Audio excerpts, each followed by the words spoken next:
Nickel. Donc, bonjour à toutes et à tous. Bienvenue dans la première présentation du Meetup aujourd'hui. On va commencer avec du Distributed Tracing, avec Grafana Tempo et OpenTelemetry.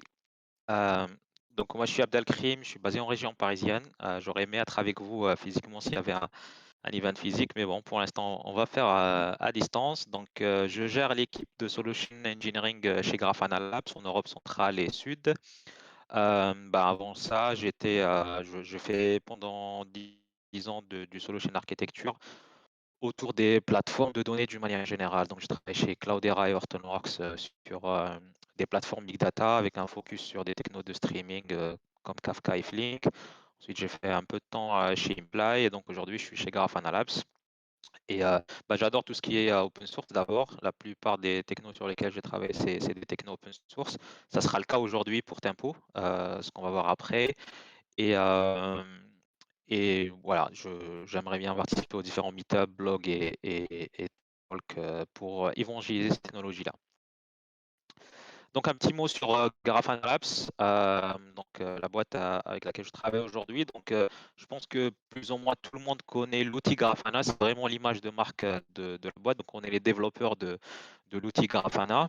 Ce que pas mal de gens ignorent, c'est qu'on a aussi une plateforme d'observabilité complète avec la capacité de gérer les données et les trois piliers de l'observabilité avec les métriques, log et trace, qui est basée sur des technos open source. Donc Prometheus et Cortex pour les métriques, Loki pour les logs et Tempo pour les traces on va voir aujourd'hui. Et donc ces plateformes-là sont disponibles en mode SaaS sur le cloud que vous pouvez consommer directement ou en déploiement chez vous on-prem avec des versions enterprise qui rajoutent un certain nombre de fonctionnalités en plus de l'open source. Et donc aujourd'hui, on va parler principalement de Tempo. En 4 points, c'est quoi Tempo? Avant de vous détailler un peu l'agenda et la roadmap d'aujourd'hui, Tempo, c'est un backend de stockage de trace qui est open source, euh, qui ne propose pas une nouvelle manière d'instrumentaliser les applications. On va voir ce que ça veut dire, mais juste pour planter le décor. Donc, on va se baser sur des technos, des API, des SDK qui sont déjà existantes, comme OpenTelemetry, Jaeger ou Zipkin. Et donc, Tempo vraiment se focalise sur le stockage avec un aspect scalabilité et performance à l'échelle pour les gens qui voudraient garder plus de traces. On peut faire du 100% de sampling, mais si vous voulez faire du 50%, ce genre de choses, on est capable, en tout cas la techno est capable de les supporter. Mais avant de rentrer dans le sujet Tempo en particulier, on va voir c'est quoi le tracing, pourquoi c'est important, dans quel cas c'est utile, euh, et puis on va voir quelles sont les différentes étapes pour faire du tracing d'une manière générale, indépendamment des technologies. Je citerai quelques technos open source qui existent aujourd'hui, qui sont pas mal utilisés. Et après, on parlera d'une architecture de référence qui va utiliser OpenTelemetry, l'agent Grafana et puis Grafana Tempo comme exemple. Du coup, j'espère que la présentation sera utile même pour les gens qui voudront utiliser d'autres technologies. Voilà, l'idée c'est vraiment de partager, de faire une introduction à ce sujet. Et puis, je ferai une démo à la fin et je prendrai quelques questions selon le temps qui nous restera dans la session. Et donc, tout départ, pourquoi on parle de tracing et à quoi ça sert? Donc, principalement, quand on regarde les plateformes d'observabilité aujourd'hui, en tout cas les projets, on va s'intéresser d'abord à deux types de données qui sont importantes, donc les métriques et les logs. Les métriques vont être utiles pour créer des dashboards, c'est ce qu'on va regarder au début, c'est ce qui va nous dire quand il y a des problèmes de latence ou des erreurs ou ce genre de choses, et c'est souvent ce qu'on utilise pour générer des alertes, pour alerter les gens qui sont en call ou ce genre de choses. Après ça, les logs deviennent importants parce qu'ils nous permettent de savoir ce qui se passe. Donc, quel est le problème? Pourquoi on a un problème sur l'infra ou sur notre application? Et du coup, peut-être qu'on corrélera entre les deux. Ça a été très bien pour plusieurs dizaines d'années, je dirais. Mais les changements dans la manière avec laquelle on construit les architectures fait que ce n'est plus suffisant. Et principalement avec les architectures type microservices, parce que chaque application devient composée de plusieurs services qui se parlent entre eux. Tout ça est distribué. Une transaction d'un client, par exemple, quelqu'un qui va sur votre site pour acheter un produit, derrière, juste un clic, ça déclenche le passage de la requête par plusieurs technologies. Certains sont écrits dans différents langages. On passe par des bases de données, des caches. On aura des présentations sur le cache, des brokers Kafka ou ce genre de choses. Donc, une application devient très compliquée et dire qu'on va regarder les logs après avoir vu quelque chose de anormal dans les métriques. On va regarder les logs de quoi? Est-ce que c'est les logs du front-end, du service d'authentification? Et puis si le service il a 5 instances, quelle instance on va regarder, ainsi de suite. Donc, vous voyez bien que même pour une simple application de démo comme celle-là, on est déjà autour de 10 microservices. Et donc les métriques et les logs vont être un peu restreints pour vraiment comprendre ce qui se passe et identifier les problèmes. Et l'autre point, c'est que les métriques et les logs vont donner des visions un peu globales, mais on n'aura pas, par exemple, les durées d'exécution de chaque partie du process, ce qu'on aimerait avoir pour débugger et savoir où se trouve le vrai problème. Donc pour répondre à cette question-là, c'est là où les transactions distribuées deviennent importantes et on aimerait avoir une idée sur chaque transaction, combien de temps ça prend, est-ce qu'il y a des erreurs, à quel niveau, et les traces vont répondre justement à cette problématique-là. Donc c'est quoi une trace distribuée? C'est une vision plus granulaire de ce qui se passe au niveau de mon architecture ou de mon application. Donc c'est une manière aussi de comprendre les différentes composantes et comment elles réagissent en production. Et ça nous permet de construire un peu le contexte et souvent on va représenter ça sous 2 formes principalement. La première, c'est un graphe de service. Donc j'ai un service A qui va appeler un service B en parallèle à notre service E. Le service B lui-même va avoir besoin de C et de D. Et donc déjà, cette visualisation nous permet de comprendre les dépendances entre les différents services de mon application. Et puis on va représenter ça avec ce qu'on appelle un flame graph. On va retrouver tous les appels. Avec ce que vous voyez en couleur, c'est les pannes. On va voir plus en détail ce que ça veut dire et les durées d'exécution. Et du coup, ça nous permet d'avoir une vision aussi d'exécution de chaque partie de la transaction. Un concept clé s'appelle la propagation de contexte, c'est-à-dire qu'il y a des informations, principalement un identifiant unique qui représente la trace ou la transaction lorsqu'elle passe d'un service à l'autre, et qui va nous permettre derrière de relayer les informations ensemble pour les données stockées dans le back-end. Donc, quand il y a des appels HTTP, souvent, automatiquement, le framework ou le SDK va pousser les traces ID directement dans les HTTP pour que le service reconnaisse le parent de cette transaction et puisse faire le lien entre les différents appels. Donc concrètement, à quoi ça ressemble ça dans un graphe de visualisation, donc flame graph, et qui représente en particulier la suite de ces appels avec les durées. Et on peut voir par exemple qu'il y a des appels qui sont parallèles, d'autres qui sont séquentiels, et on s'apercevoir que le problème se trouve dans la troisième étape ou la quatrième étape du process. On veut analyser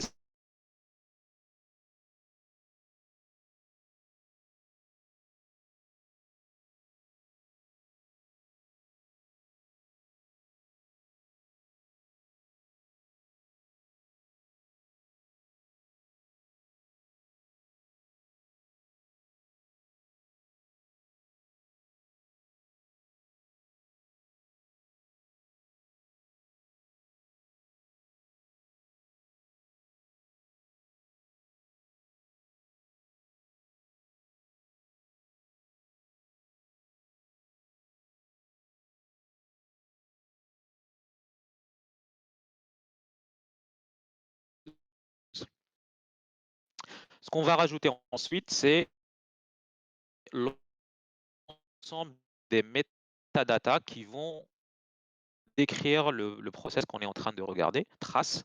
Donc, on va retrouver des métadatas comme le type de service, le port, l'adresse, le statut code, s'il y a une erreur ou pas. Et on va retrouver aussi des informations qui sont communes à l'ensemble de la trace, c'est ce qu'on appelle le process. Par exemple, le namespace dans lequel il tourne, le langage utilisé, le hostname ou ce genre de choses. Donc ça, c'est des informations qui vont être utiles derrière pour analyser ce qui se passe, construire des dashboards et surtout, faire le lien avec les métriques et les logs pour pouvoir se balader entre les trois assez facilement. Voilà, donc on a vu un peu à quoi ça sert le tracing, à quoi ressemble une trace, quelles informations qui vont être contenues dedans. Maintenant, c'est d'une manière. Et donc pour ça, il y a 4 étapes. La première, c'est vraiment instrumenter l'application, ensuite collecter les traces qui sont émises, les stocker et puis les visualiser. Donc ça reste assez standard avec n'importe quel pipeline data. Donc on va prendre chaque étape et on va voir quelles sont les différentes étapes. Donc la première, instrumenter l'application, ça veut dire j'ai une application qui tourne, différents services, je vais rajouter des choses dans le code pour dire génère-moi les traces avec ces informations en particulier. Donc là, pour le faire, il y a plusieurs. Jaeger, sachant que ça a été déprécié au profit de OpenTelemetry, aujourd'hui, le client Jaeger, dans la documentation, on vous dit d'utiliser OpenTelemetry, on va arrêter de le faire évoluer. On parlera un peu plus dans le détail de OpenTelemetry et pourquoi. Et puis Zepkin. Et donc ces 3 projets, ce qu'ils vous proposent, c'est un ensemble de librairies pour différents langages, pour différents frameworks, qui vous permettent de les intégrer dans votre application pour générer les traces avec des formats plus ou moins standards, qu'on puisse les récupérer, les stocker, les analyser. Donc ça, c'est la première étape. La deuxième, c'est ce qu'on appelle le tracing pipeline. C'est, en fait, vous avez le choix. Vous pouvez pousser les traces directement depuis votre application vers un backend type Tempo, mais vous pouvez aussi avoir une étape intermédiaire qui fait office de pipeline. Pourquoi? Parce qu'on a la capacité d'introduire un certain nombre de choses qui sont intéressantes. Par exemple, faire du batch. Au lieu d'envoyer chaque trace directement au back-end, ce qui n'est pas très efficace en termes de performance, on va les regrouper par paquet de 1000 ou 100 ou selon la bande passante que vous avez avant de les envoyer vers le back-end. Et du coup, on peut optimiser les performances de stockage d'une manière générale. On peut également utiliser cette étape pour faire du sampling. On peut dire, mon application génère 1 million de traces par seconde, mais moi, ça ne m'intéresse pas de stocker tout ça, ça va me coûter cher, ça ne va pas m'apporter autant de valeur. Donc, je vais garder seulement 10%, 15%, ou garder seulement les traces qui vont avoir des erreurs, ou ce type de metadata, ainsi de suite. Et enfin, on peut utiliser cette étape pour extraire des métriques depuis les spans pour pouvoir les stocker sur un backend Prometheus ou ce genre de choses. Donc cette étape, elle est optionnelle, mais elle est recommandée parce qu'elle apporte un certain nombre de choses, et notamment découpler votre application du backend pour que demain, si vous voulez changer de Zepkin vers Tempo, par exemple, vous n'avez pas à retoucher votre application, vous changez juste l'étape intermédiaire, vous faites une ingestion en Y, par exemple, et puis basta. La dernière étape, c'est plutôt la troisième étape, c'est de stocker ces données dans un backend. Il y a plusieurs options, encore une fois, donc Zepkin, Jaeger et Tempo. On va parler Tempo plus en détail derrière. C'est un backend, donc une base de données qui vous permet de stocker et de requêter selon différentes manières, soit faire de la recherche, soit faire du get sur des ID et récupérer ces informations pour pouvoir derrière les visualiser.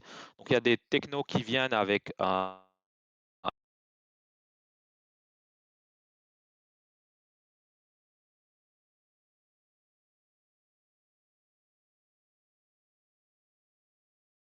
quel que soit le backend que vous utilisez. Et en plus, vous pourrez corréler avec les métriques et les logs parce qu'on a aussi des connecteurs vers Elasticsearch, Prometheus ou ce genre de choses. Voilà. Donc si je reprends les différentes étapes, ce que je vais présenter par la suite, c'est les technos que nous, on utilise chez Grafana Labs, déjà pour observer nos systèmes, par exemple notre offre SaaS, mais aussi ce qu'on va proposer à nos clients qui veulent travailler avec nous sur ces technologies-là. Donc pour l'instrumentation, on recommande d'utiliser OpenTelemetry si on part d'une feuille blanche. Sinon, si on a quelqu'un qui utilise déjà du Zepkin ou du Jaeger, il peut continuer avec ça parce que c'est compatible. Pour la collecte, on a 2 options. Encore une fois, OpenTelemetry Collector ou Grafana Agent. Je parlerai un peu des détails. Et puis le stockage tempo et visualisation avec Grafana. Donc si on prend la première étape, l'instrumentation avec OpenTelemetry.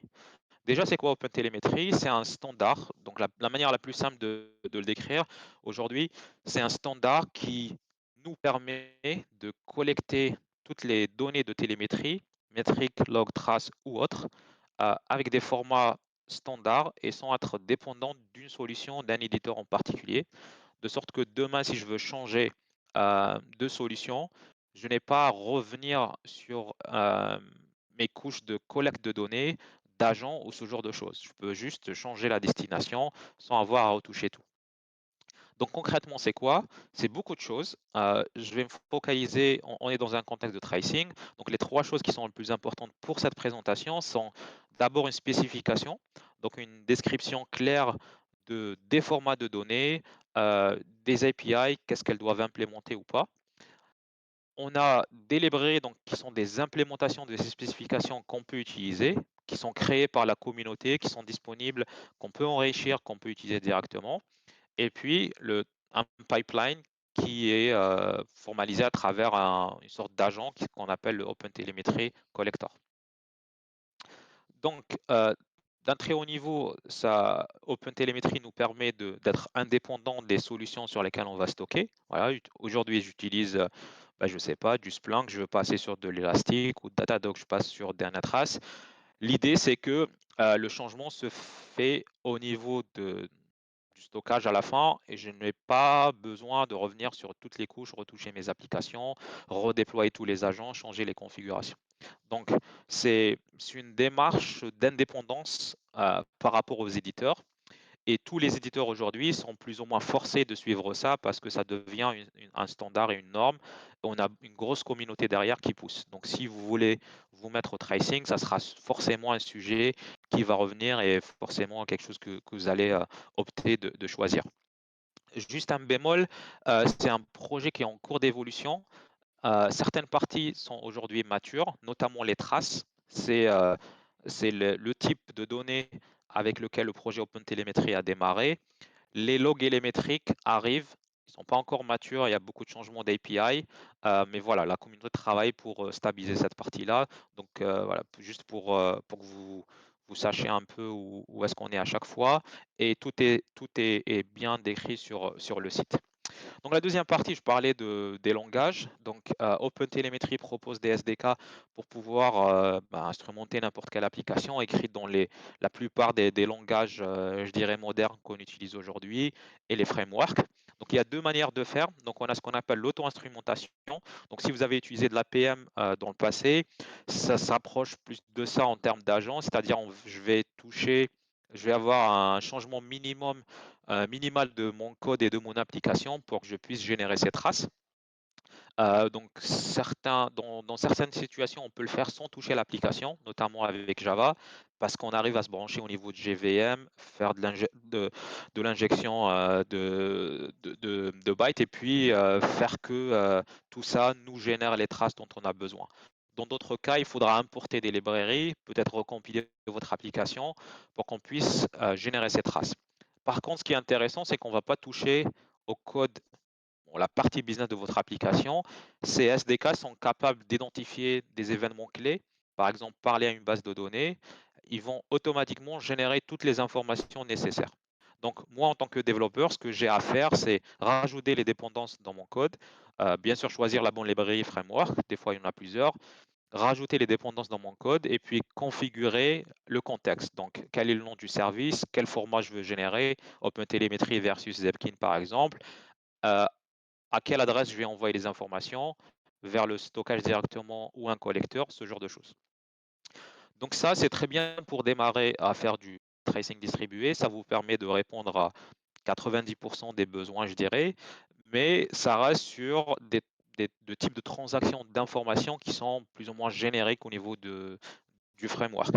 Si vous voulez rajouter des informations propres à votre application, à votre business et ce que vous faites, vous avez besoin de faire une instrumentation manuelle, c'est-à-dire en plus d'importer ces SDK, ça sera le rôle du développeur de créer, d'instancier les traces, de rajouter les spans, de les générer, de mettre les informations nécessaires et dire, bah voilà, moi j'ai besoin de générer une span pour ce type d'événement, ainsi de suite. Et quand est-ce que je vais envoyer une trace vers le stockage.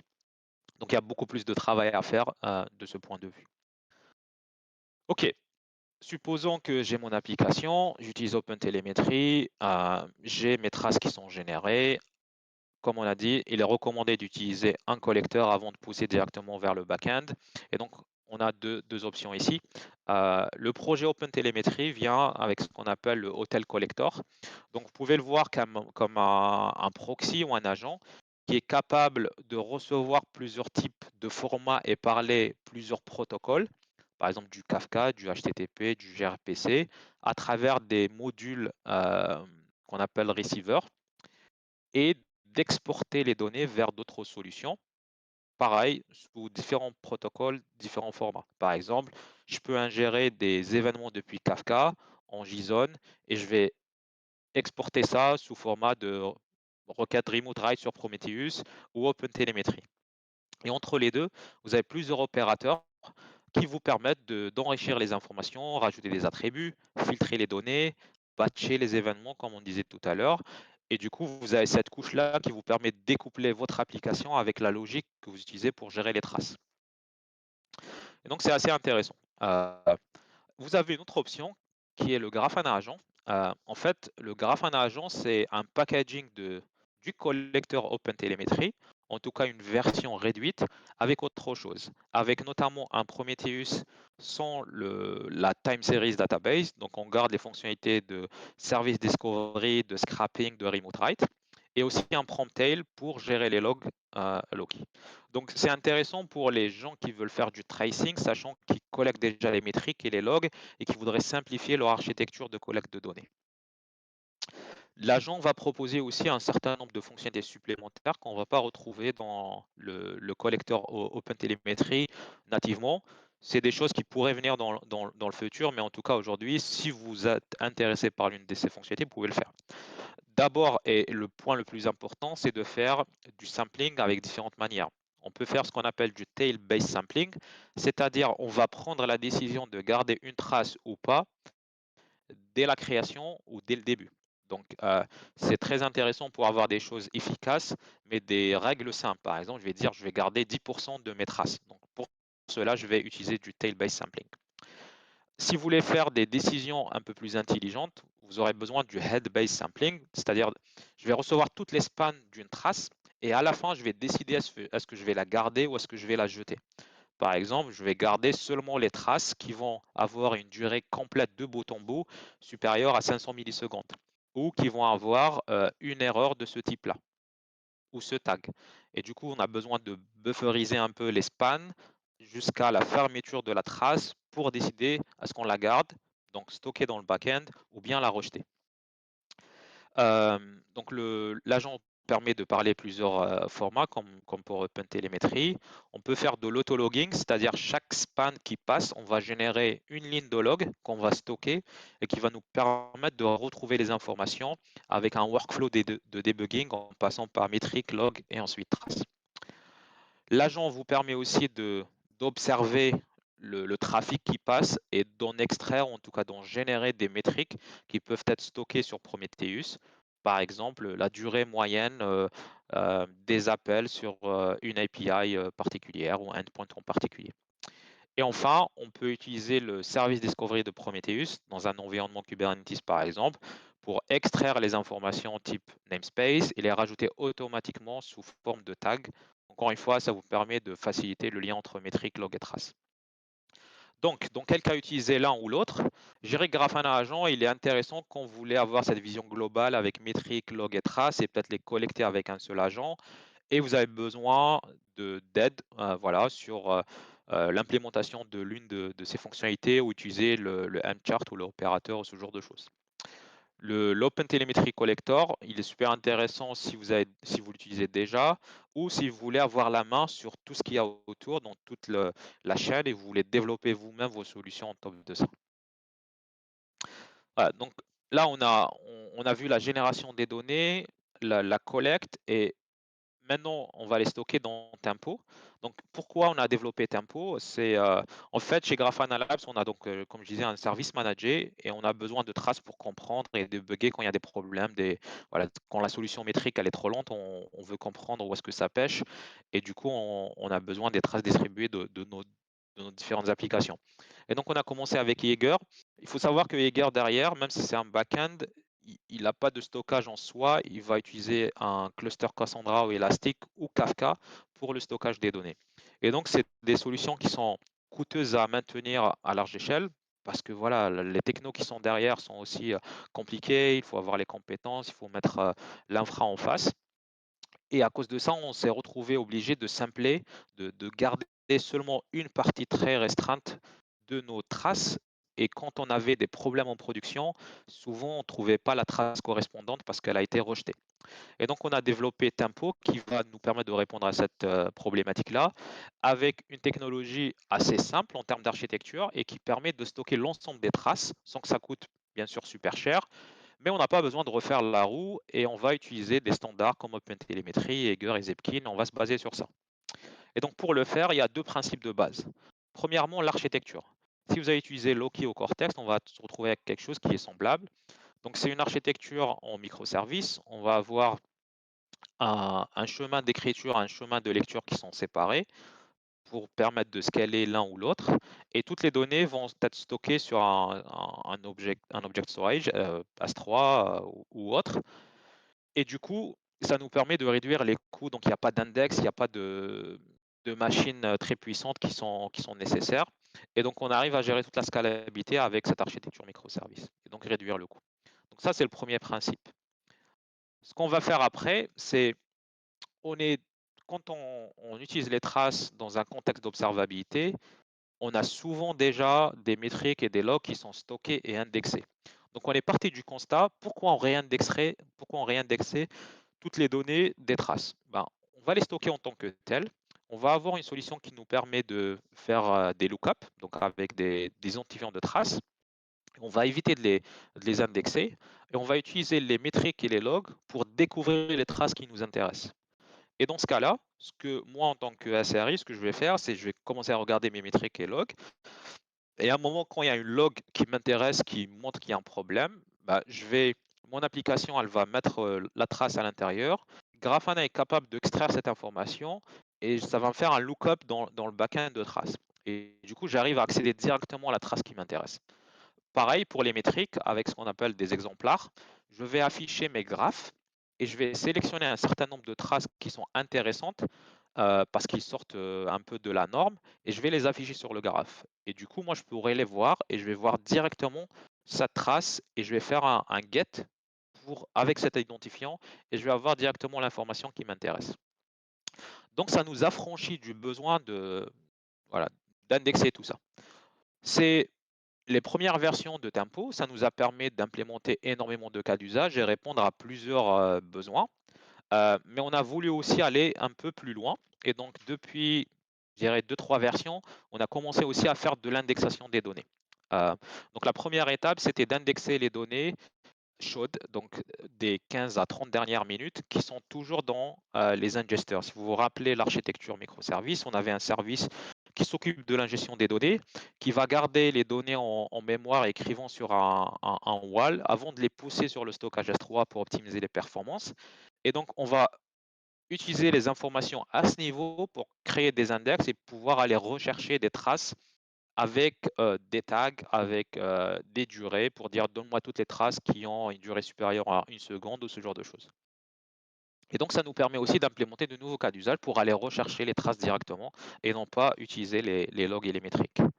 Euh, et on est en train aussi de pousser ça un peu plus loin pour pouvoir commencer à faire des recherches sur les données qui datent de plusieurs heures, plusieurs jours, qui sont déjà stockées sur l'Object Store S3. Donc, on a déjà une implémentation. Les performances ne sont pas encore au niveau que l'on souhaiterait, mais ça permet aussi de rendre possible un certain nombre de cas d'usage. Et bien sûr, il y a des optimisations qui vont venir au fur et à mesure des versions. Donc, je vais m'arrêter ici pour la présentation. Je vais vous montrer un peu à quoi ça ressemble avec une démo. Je vais vous présenter l'aspect de passage de métriques vers log et trace que je trouve moi personnellement super intéressant entre des technos type Prometheus, Loki et Tempo. Donc, on va avoir les exemplaires que je vous ai présentés, donc la capacité de passer des métriques directement vers les traces et un workflow où on passe des métriques, on va voir les logs pour comprendre ce qui se passe, et puis depuis les logs, on retrouve la trace qui nous intéresse, et on peut revenir aussi vers les logs mais cette fois, les logs d'un microservice en particulier sur une zone temporelle plus restreinte où le problème arrive ou ce genre de choses. Donc, ici, je vous ai préparé un dashboard Grafana qui est basé sur des données qu'on va récupérer d'une une application assez simple avec Node.js qui est instrumentée en auto-instrumentation avec OpenTelemetry. Donc, c'est principalement import des librairies et configuration du contexte. Donc, ce qu'on va voir ici, c'est une application qui simule un site web. Donc, on a plusieurs endpoints microservices pour le paiement, le logging, la gestion des comptes, la gestion euh, du panier, ce genre de choses, du cache. Et ce qu'on va faire, c'est on récupère à la fois des métriques donc, qui nous permettent de faire ces graphes depuis l'application directement, mais aussi depuis les traces à travers l'agent. Et on va afficher ça. Et notamment, on récupère des métriques, plutôt des logs, qui sont générés automatiquement par l'agent au moment de la collecte. Donc, par exemple, je vous montre ici. À chaque fois qu'une trace est générée, ben, on va avoir un certain nombre de logs avec des attributs qui sont collectés. Donc, ce qui va être intéressant à ce niveau-là, c'est, supposons que je regarde mes métriques. Hop. Là, j'ai les métriques qui sont dans Prometheus et je vois qu'à certains moments, donc j'ai le nombre de transactions qui augmente, mais aussi la latence qui augmente. Et donc, je me dis, bah, il y a quelque chose d'intéressant, j'aimerais comprendre ce qui se passe. Donc, je vais passer en mode Explore. Et donc là, vous avez tous les exemplaires. Donc, je peux ici voir qu'il y a une trace qui est bien au-delà de la moyenne de ma latence sur l'ensemble de mes appels. Et donc, ça m'intéresse. J'aimerais savoir ce qui se passe. Et donc là, automatiquement, depuis les métriques, j'arrive à aller voir les traces.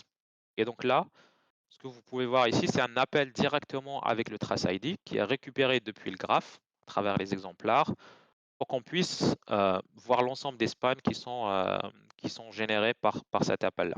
Et donc, dans une span, on va retrouver les métadatas dont on parlait tout à l'heure, les différents tags. Donc, il s'agit de Endpoint Payment, OpenTelemetry qu'on est en train d'utiliser, c'est du Node.js, et mon process, c'est Mythical Request, c'est le type de l'application qui a été défini. D'accord? Donc, ça, c'est un premier type de workflow. Le deuxième type de workflow, je vais cacher les exemplaires, parce qu'ils vont m'empêcher un peu de travailler. Donc là, j'ai une requête Prometheus qui me permet de créer, d'afficher un histogramme, voilà, sur un certain nombre sur un job en particulier, avec un namespace en particulier. Ce que je peux faire ici, c'est splitter et aller voir les logs. Et donc, ce qui va se passer, vu qu'on utilise les mêmes terminologies, service discovery, tag entre Prometheus et Loki, les filtres qui ont été positionnés sur mes métriques vont être appliqués automatiquement ici au niveau des logs. Et donc, je peux synchroniser les temps et je vais dire, ben, ça m'intéresse de voir ce qui se passe ici parce qu'il y a une latence importante et donc automatiquement, le filtre s'applique ici. Et donc, je peux avoir une vision beaucoup plus nettoyée pour mes logs et je peux voir ce qui se passe. Donc, par exemple, je vais dire, bah, affiche-moi seulement les logs qui vont contenir une erreur. Voilà. Donc, je vais fermer mes métriques. Là, j'ai mes logs. Et en fait, ce qui se passe, c'est que à chaque fois qu'une log a été générée, on configure la data source pour aller parser et récupérer la trace ID. Et depuis la trace ID, donc depuis les logs, j'arrive à retrouver mes traces directement. Et donc là, je peux voir que cette étape de l'exécution de ma trace, donc il y a une erreur, donc je le vois bien. Il s'agit d'une requête d'insertion de données dans Postgre. Je vais voir les tags et je vais retrouver les informations. Donc, c'est insert into login name. Et en fait, j'ai les informations de quelle base de données il s'agit et je vois le type d'erreur. Donc, null value in column name. Donc, voilà. Peut-être qu'il y a une régression, j'ai oublié de rajouter dans mon code et ça ne marche plus. Et donc, ça me permet d'avoir la trace. Maintenant, supposons que je veux m'intéresser à cette partie-là, je peux revenir vers les logs pour trouver exactement les logs de ce microservice à cet instant au moment de l'erreur. Donc, je peux cliquer ici sur les logs et je reviens en fait sur une version, en tout cas une sélection de logs beaucoup plus précise. Et je peux comme ça itérer entre métriques, log et traces pour retrouver les informations qui m'intéressent. Voilà. Donc ça, c'est un peu l'aspect première version de Tempo où on utilise les métriques et les logs pour aller rechercher les traces qui nous intéressent sans avoir à les indexer et utiliser des recherches. Donc ça, c'est une première chose. Ensuite, ce qu'on peut faire, c'est, par exemple, là, j'ai une table qui m'affiche le top 10 par latence selon le type, la méthode que j'utilise et le endpoint. Donc, je vois que, par exemple, get et login, c'est ce qui est le plus long sur mon application et j'aimerais comprendre. Et donc, pour pouvoir le faire, on utilise cette nouvelle fonctionnalité que je vais présenter, le search. Et donc là, si vous êtes habitué à utiliser Jaeger, par exemple, vous allez retrouver les mêmes concepts, service name, span name, des tags. Et ça me permet de faire des requêtes, des recherches pour retrouver les traces qui m'intéressent. Donc là, je peux retrouver la trace avec les différents appels, les informations, la requête qui a été exécutée, ainsi de suite. Donc supposons que ce qui m'intéresse, c'est trouver toutes les traces qui vont avoir une erreur. Donc je vais faire ça. Je réexécute. Hop. Qu'est-ce que j'ai oublié? Voilà. Donc ça me sort toutes les traces dans lesquelles on a identifié une erreur. Et donc en ouvrant sa trace, je vois effectivement qu'il y a des erreurs. Et donc c'est au niveau, ça va être plus ou moins la même chose que je vous ai montré tout à l'heure, c'est au niveau de l'insertion dans ma base Postgre. Voilà. Donc ça vous donne une idée de comment vous allez passer, chercher des traces directement. Et je peux dire, par exemple, trouve-moi toutes les traces qui vont aller au-delà d'une seconde, ce qui est pour moi le SLO en termes de temps de réponse que je propose à mes applications, ce genre de choses. Voilà, j'espère que ça vous a permis de voir concrètement qu'est-ce que vous pouvez faire avec la combinaison. Donc, dernier point avant de prendre les questions, je vais juste rappeler, si vous voulez utiliser Tempo, en fait, vous avez plusieurs options. La première option, c'est, comme je disais tout à l'heure, on a une offre SaaS, donc vous pouvez la consommer directement. Vous dites, moi, j'ai pas envie de gérer l'infra, l'architecture microservice, le stockage S3, je vais utiliser Grafana Cloud directement. Donc, vous configurez votre agent ou bien le collecteur OpenTelemetry pour pousser les données directement chez nous. Donc, c'est facturé par l'usage, gigabyte par mois. Vous avez l'option d'avoir Grafana Tempo directement depuis l'open source. Donc, on a un chart, vous pouvez l'utiliser pour déployer dans vos propres Kubernetes. Vous gérez l'infra et tout ce qui va avec. Et donc, ça, c'est très bien pour démarrer. Il y a toutes les fonctionnalités de scalabilité. En fait, la seule différence avec une version enterprise que vous pouvez utiliser, c'est dans la gestion de la multi-tenancy. Donc, si vous êtes dans un grand groupe, vous avez énormément d'équipes, vous voulez un peu isoler entre les différentes équipes avec des fonctionnalités de sécurité fortes, il y a une version enterprise qui se base sur ça et qui va rajouter un certain nombre de fonctionnalités. Donc voilà, vous avez les trois options et selon votre contexte, vous pouvez choisir l'une ou l'autre. Et puis, on va pouvoir passer aux questions. Il nous reste 7 minutes. Ouais, 7 minutes pour répondre à quelques questions. Oui, merci Ah, beaucoup Abdelkrim. Effectivement, il nous reste à peu près 7 minutes. Donc n'hésitez pas sur le chat à poser vos questions et on va les communiquer à Abdelkrim. On a un écran par terre, hein, c'est pour ça qu'on regarde vers le Ouais, bas. ouais, on regarde par. Oui, non, non, c'est C'est là où effectivement. on a les questions qui apparaissent. très bien. Soyez pas Et timide. bien sûr, si vous avez une question qui vous vient après, on est toujours. Moi, je suis dans le Slack Archilocus, donc vous pouvez aussi le poser, communiquer, et puis on pourrait revenir là-dessus.